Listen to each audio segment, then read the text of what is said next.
I bought my husband an Apple Watch for our anniversary. I never imagined that syncing it to my phone would expose his entire devastating betrayal. 12 years. That's how long Mark and I had been married. 12 years of inside jokes, shared dreams, and the comfortable silence that only comes from knowing someone better than you know yourself. We were that couple, the one our friends pointed to as proof that true love wasn't just a fairy tale. We were solid, unshakable. At least that's what I thought until last Tuesday. It all started with a gift.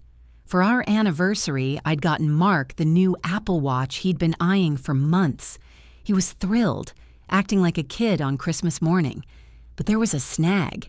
His iPhone was an ancient model, a relic he stubbornly refused to upgrade. It wasn't compatible with the new watch. "It's fine, honey," he'd said, his face falling just a little. "I'll get a new phone eventually." But I couldn't stand to see his disappointment. So I offered a solution. "Why don't we just sync it to my phone for now?" I suggested. "That way you can still use the fitness tracking and get notifications when you're around the house. It'll be a temporary fix." He'd kissed me, called me the best wife in the world, and we spent the next hour setting it up. The watch, his new watch, was now a digital extension of my phone. For a few weeks, it was a novelty.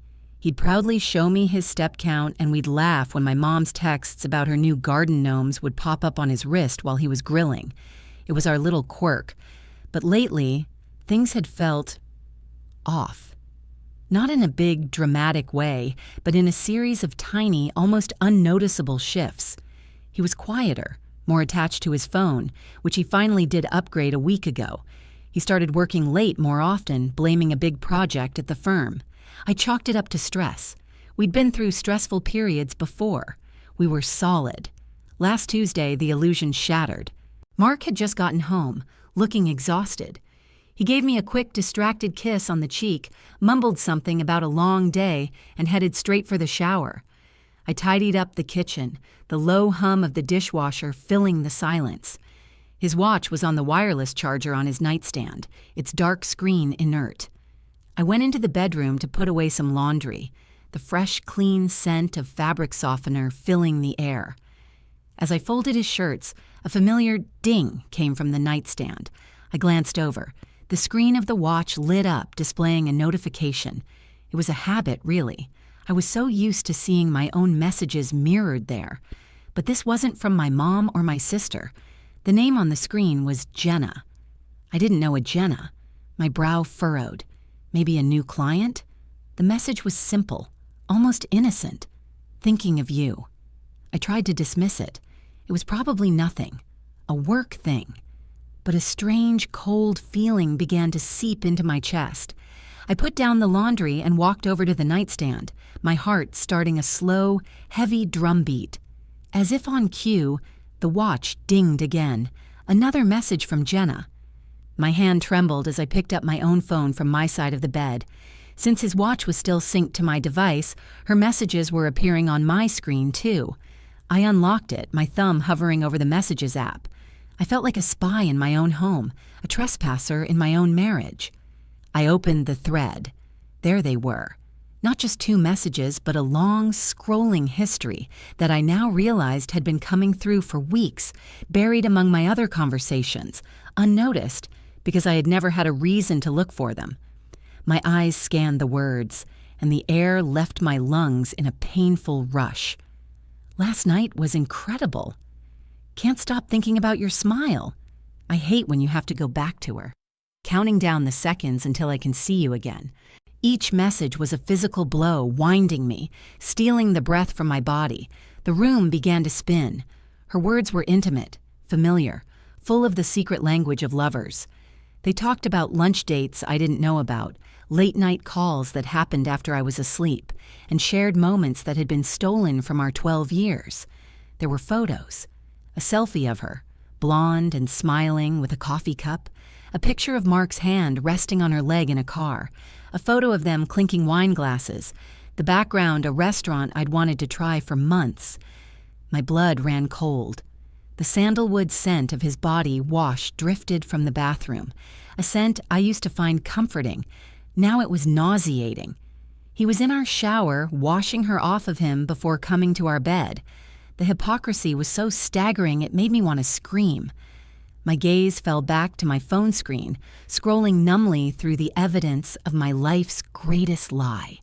Then, a new message popped up at the bottom of the screen, the 3 little dots appearing as she typed in real time. My heart hammered against my ribs, a trapped bird trying to escape. The new message glowed on the screen, a final devastating nail in the coffin of my marriage. It read, "Don't forget what we talked about. You know you have to tell her soon. I love you." From the bathroom, I heard the squeak of the faucet. The water stopped. The squeak of the faucet was followed by an even more terrifying sound, the slide of the shower door. My blood turned to ice. He was coming out. My mind, which had been a silent, horrified void just seconds before, erupted into a frantic symphony of panic. Hide the phone. Act normal. Don't let him see. He can't know you know. My hands were shaking so violently I almost dropped my phone. I fumbled to lock the screen, shoving it under a pillow on the bed, my movements clumsy and loud in the sudden quiet. I stood up, my legs feeling like jelly, and busied myself with the laundry again, my back to the bathroom door. I folded a t-shirt, my motions jerky and robotic. The crease wasn't straight. I folded it again. My heart was a wild animal thrashing against my ribs. The bathroom door opened, releasing a cloud of steam that smelled of him of sandalwood and betrayal. "Hey," he said, his voice relaxed. I saw his reflection in the dark screen of the bedroom TV. He was toweling his hair, completely oblivious. I had to turn around. I had to face him. I took a deep, shuddering breath, pasted a smile on my face that felt like a cheap, cracking mask, and turned. "Hey, you," I said, my voice coming out thin and reedy. I cleared my throat. "Feel better?" "Much," he said, walking towards the closet. "That meeting was a killer. I swear Henderson could talk the paint off a wall." He was giving me details, fabricating a narrative for his day that I now knew was a complete and utter lie. Had he been with her? Was the killer meeting really a rendezvous in a hotel room? My mind spun with sickening possibilities. "Poor baby," I cooed, the endearment tasting like acid on my tongue. He wrapped the towel around his waist and came over to me, putting his arms around my waist from behind and resting his chin on my shoulder. His skin was warm and damp. I fought the urge to flinch, to recoil from his touch. It felt like being embraced by a stranger, a liar. "What would I do without you?" he murmured into my hair. The hypocrisy was a physical force, pressing all the air from my lungs. I wanted to scream, to turn on him and show him the glowing screen of my phone, to demand he tell me who Jenna was and what incredible night she was talking about. But I couldn't. Not yet. That last message echoed in my brain. "You know you have to tell her soon." He was planning on leaving me. He was just waiting for the right moment. And if I tipped my hand now, I'd lose any control I had. I'd be blindsided, a victim of his carefully orchestrated departure. No, I wouldn't give him that satisfaction. "You'd manage," I said, forcing a light laugh. I gently pulled away from his embrace, needing the space to breathe. "I'm just finishing up here. Are you hungry? I can heat up the leftovers." "Sounds perfect," he said, giving my shoulder a squeeze before turning back to the closet to get dressed. He was putting on his pajamas, the soft flannel ones I bought him for Christmas. The casual intimacy of it all, the routine we had built over 12 years, was suddenly grotesque. It was all a performance, and I had been the only one in the audience who didn't know the lines were fake. As he was getting dressed, he glanced at the nightstand. "Oh, hey, since I have my new phone now, we should probably unsync the watch from yours tomorrow. It's probably annoying you getting my notifications."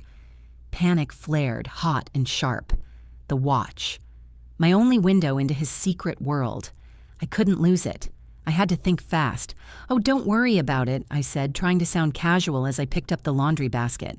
"It's not bothering me. Besides," I added, a lie forming effortlessly on my lips, "your new phone has been acting so buggy, remember? You said your contacts weren't all there.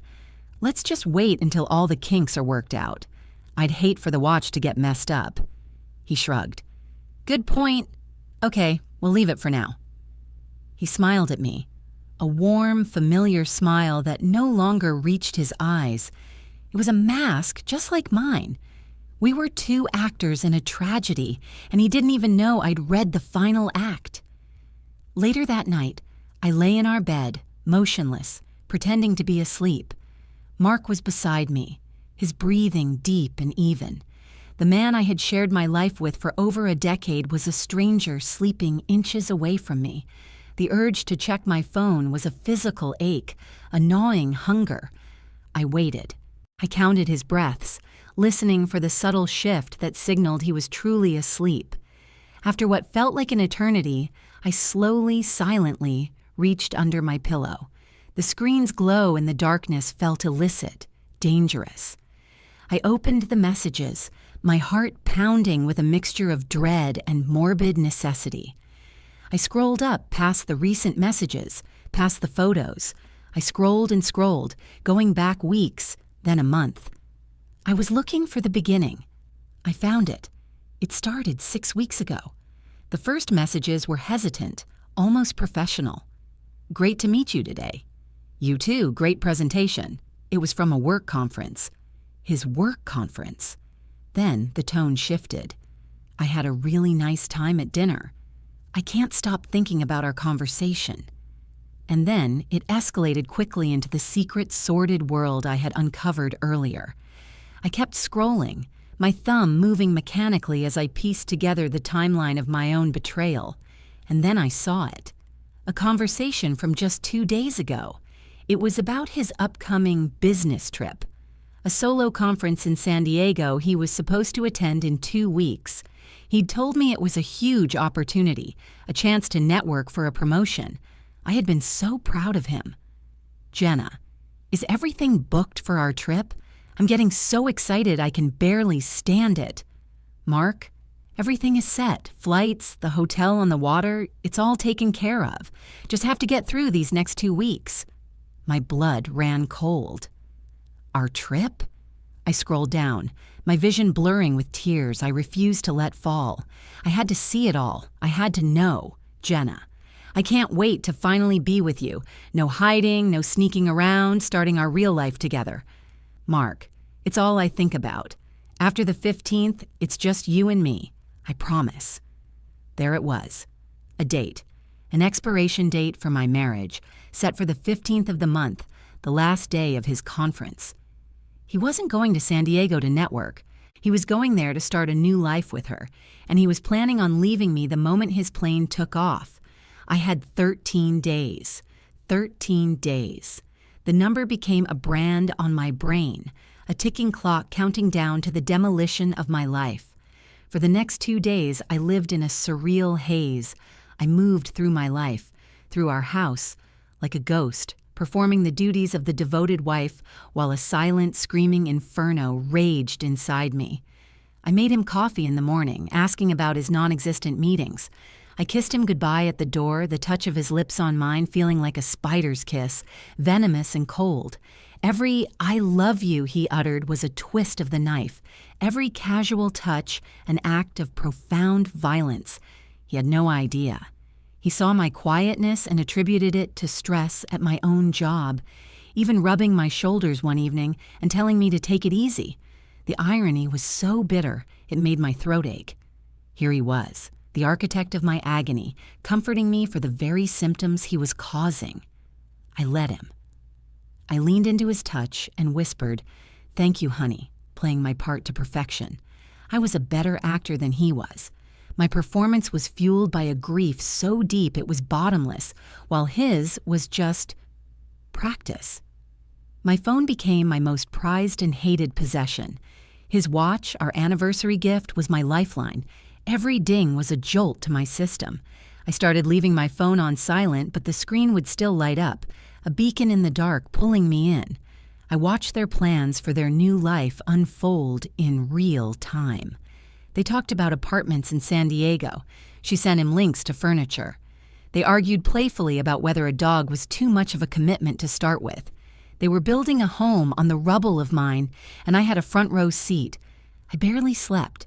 At night, I would lie awake, listening to him breathe beside me, and I would think about their messages.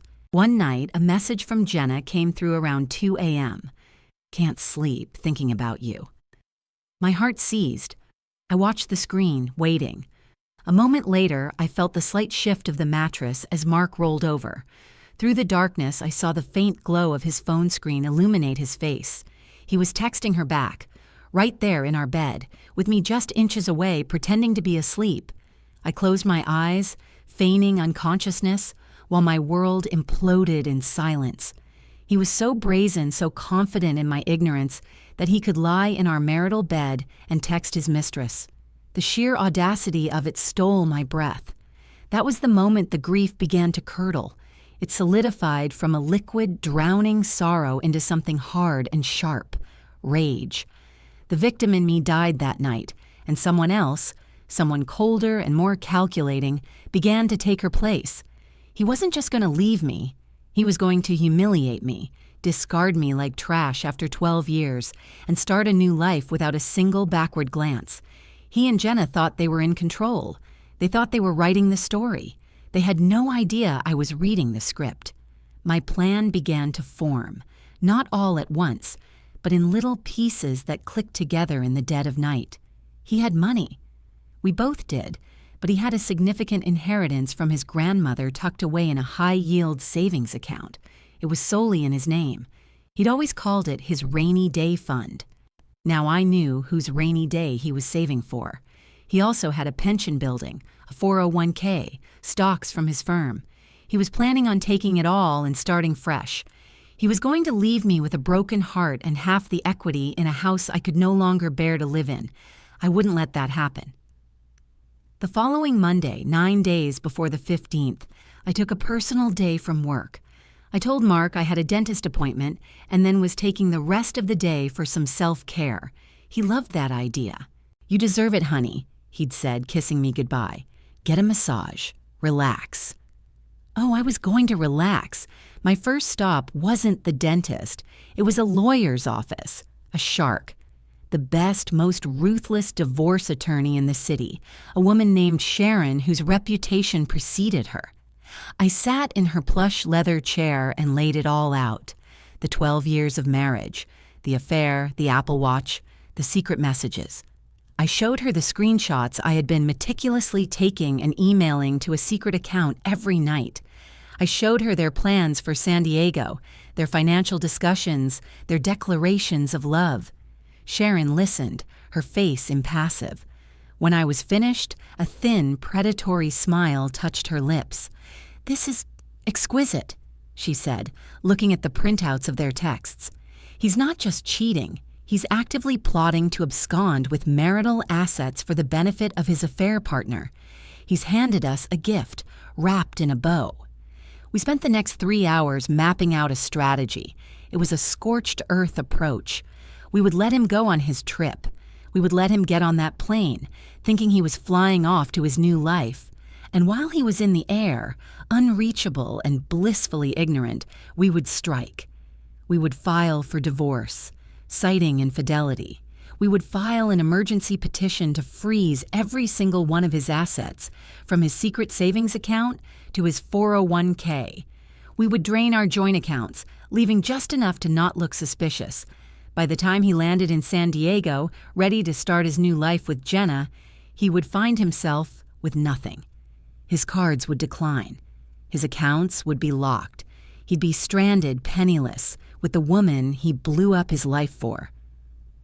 Walking out of Sharon's office, I felt a strange sense of calm. The grief was still there, a constant dull ache beneath the surface, but the rage had been channeled. It was now a laser-focused weapon. For the next week, I was the perfect wife. I helped Mark pack for his conference. I steamed his shirts and picked up his dry cleaning. I asked him which presentations he was most excited about, listening with feigned interest as he spun a web of lies. Each lie he told was another brick in the wall of his own prison. The night before his flight, he made a big show of being sad to leave. He held me close, telling me how much he would miss me. "It's only 5 days," he whispered, stroking my hair. "It'll fly by." "I know," I said, burying my face in his chest, my voice muffled. "I'll miss you like crazy." What he couldn't see was the smile on my face, a cold, sharp, unforgiving smile. The next morning, I drove him to the airport. We stood at the security gate, the final checkpoint. He had his ticket to San Diego in his hand.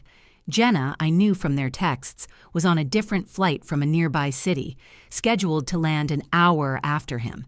They had it all planned out. "I love you," he said, giving me one last deep kiss. It felt like kissing a corpse. "I love you too," I lied, my voice steady. "Have a great trip. Call me when you land." "I will," he promised.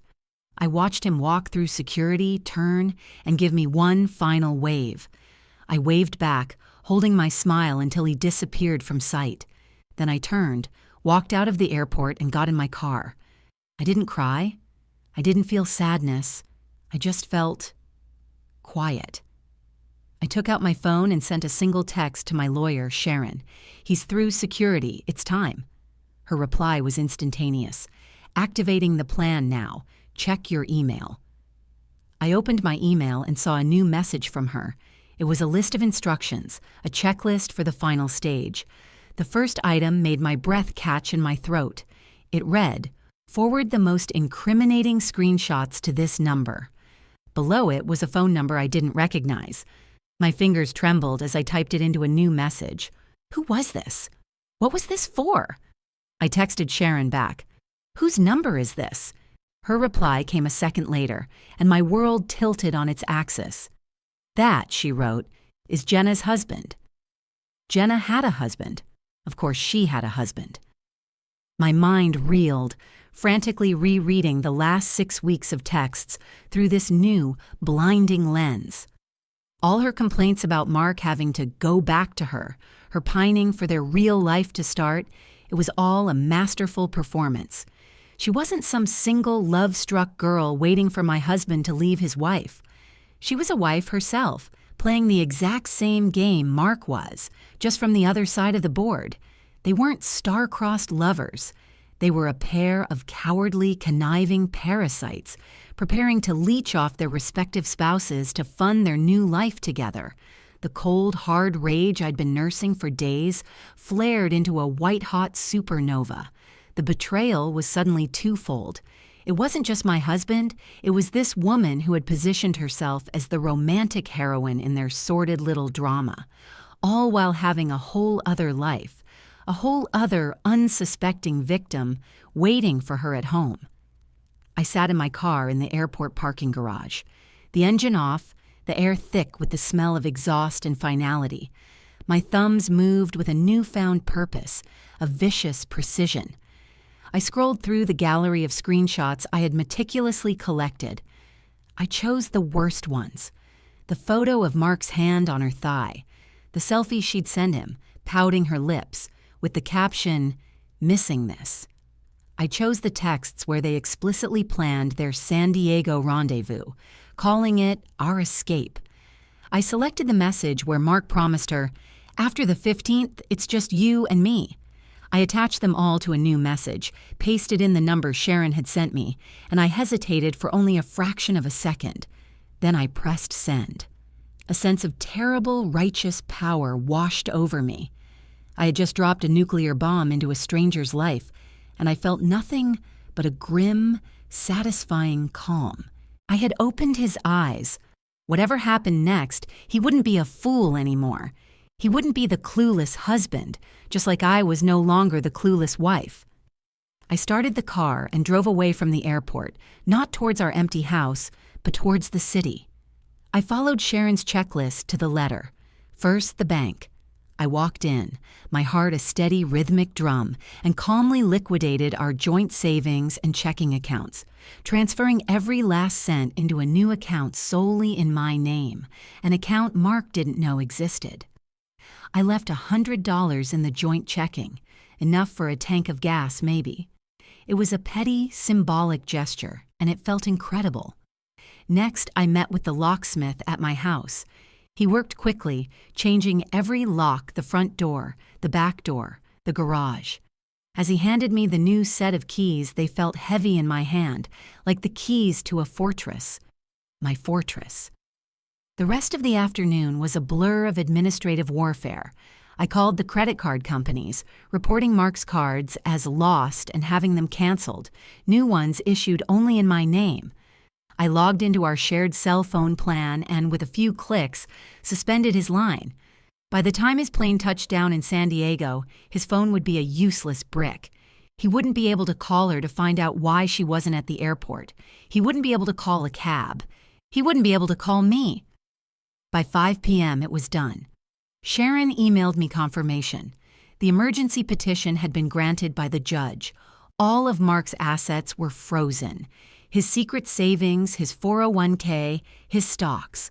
All of it was locked down tighter than Fort Knox. He was, for all intents and purposes, broke. I finally went home.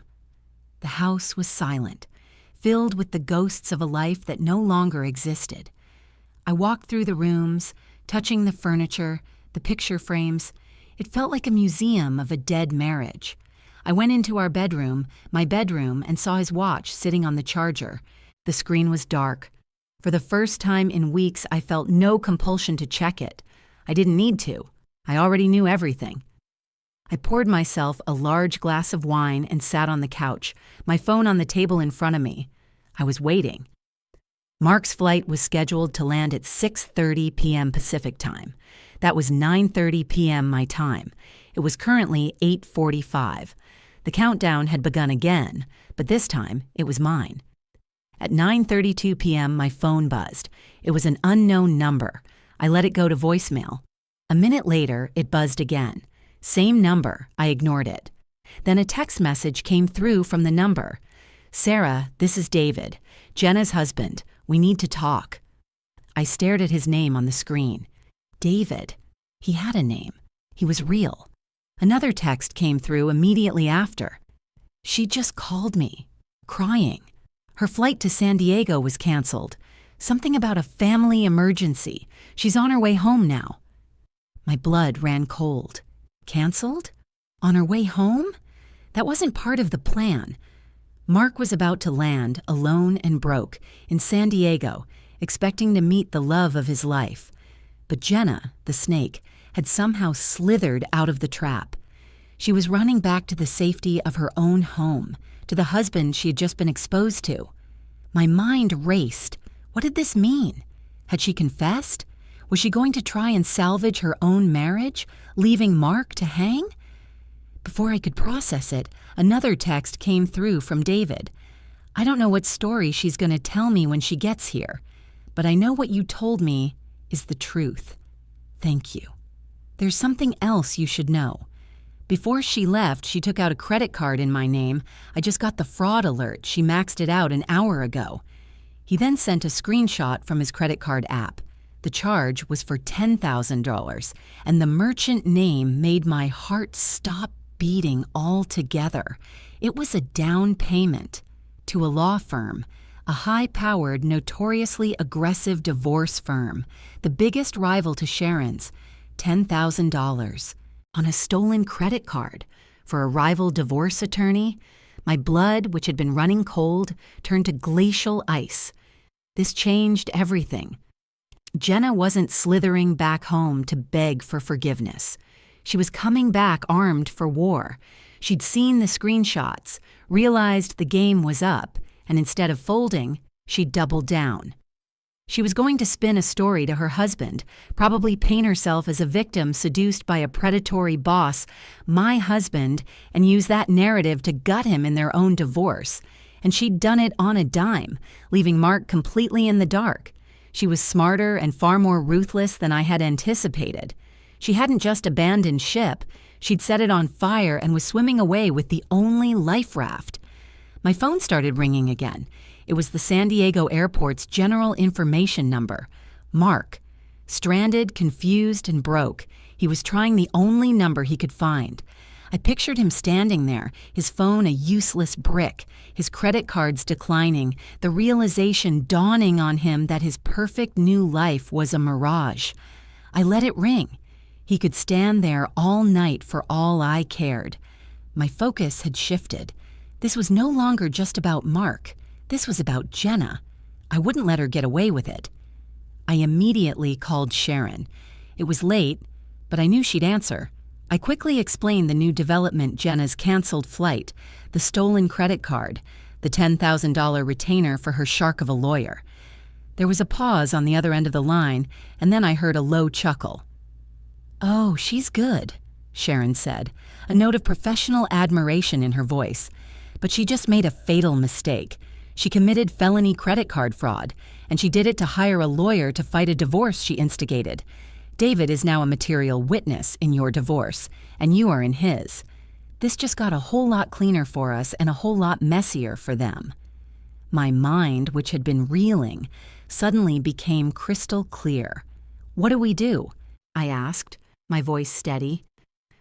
"We let them implode," Sharon said calmly. "David is on our side. He knows he's been played. Let Jenna walk into her house and spin whatever tale she wants. He's not going to believe her. And your husband? Let him panic. He has no money, no phone, and his girlfriend has ghosted him. He's going to have to come crawling back eventually. And when he does, you don't say a word. You let him walk right into the trap." So, I waited. The silence in the house was my ally. An hour later, I got a text from a strange number. "Sarah, it's Mark. I borrowed a phone. WTF is going on? My cards don't work. My phone is off. I can't reach Jenna. Call me." The desperation was practically dripping from the text. I ignored it. More texts followed, each more frantic than the last.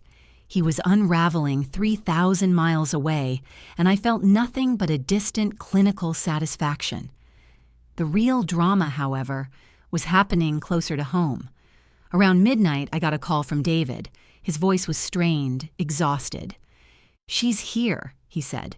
"She came in crying, saying her mother had a heart attack. A complete lie, I checked. Then she tried to say Mark had been harassing her for months, that she was scared of him. She tried to play the victim." "What did you do?" I asked, my knuckles white as I gripped the phone. I just looked at her and said, "Jenna, I know everything." I've never seen the color drain from someone's face so fast. "She's locked herself in the guest room. I told her I want her gone by morning." There was a heavy sigh. "I've already spoken to the police about the credit card. They're coming to take a statement tomorrow." It was over. For them, at least. Jenna's meticulously planned escape had backfired in the most spectacular way possible. She had lost her husband, her lover, her reputation, and was now facing felony charges. Mark finally found his way back 2 days later. He had to borrow money from a work colleague in San Diego for a one-way ticket home. I knew he was coming. I'd seen the flight confirmation email pop up on his synced iPad that he'd left behind. When he put his new key, which he'd had to get from the building manager because I hadn't told him about the locks, into the door and it didn't turn, I watched him on the security camera I'd had installed. He looked haggard, defeated. He slumped against the door, a pathetic figure of a man. I let him sit out there for a full 10 minutes before I opened the door. The look on his face was a mixture of shock, confusion, and fear. He started to speak, a jumble of excuses and questions, but I held up a hand, stopping him. "You're not welcome in this house anymore, Mark," I said, my voice devoid of any emotion. His face crumbled. "Sarah, please, I can explain." "There's nothing to explain," I cut him off. "I know everything about Jenna, about San Diego, about the money you were planning to take. I know you were going to leave me on the 15th. He stared at me, his mouth opening and closing like a fish. The realization that I knew, that I had known, washed over him, and all the fight went out of his body. Just then, a man in a suit walked up behind him. "Mark?" the man asked. Mark turned, looking bewildered. "I have something for you." The man handed him a thick envelope. "You've been served." Mark looked down at the divorce papers in his hand, then back up at me, his eyes wide with a dawning horror. It was in that moment he finally understood. He hadn't been in control. He had never been in control. He had been a puppet, and I had been holding all the strings. In the end, it was a swift and brutal conclusion. Faced with irrefutable evidence of infidelity, fraud, and conspiracy to hide marital assets, Mark had no leverage. He signed everything Sharon put in front of him. I got the house, the majority of our assets, and he was left with his frozen accounts, which would take months to untangle, and a mountain of debt. Jenna, facing criminal charges, ended up taking a plea deal that involved probation and full restitution to David. Their affair, their grand escape, had left them both ruined. 12 years. It's a long time to build a life with someone, but I learned it takes far less time to dismantle one when you have the truth on your side. Sometimes I look at that Apple Watch, still sitting on my nightstand. It's a relic now, a reminder of the life I lost, but also a symbol of the strength I found. It was his watch, synced to my phone, that showed me the truth. And in the end, it was that truth that truly, finally, set me free.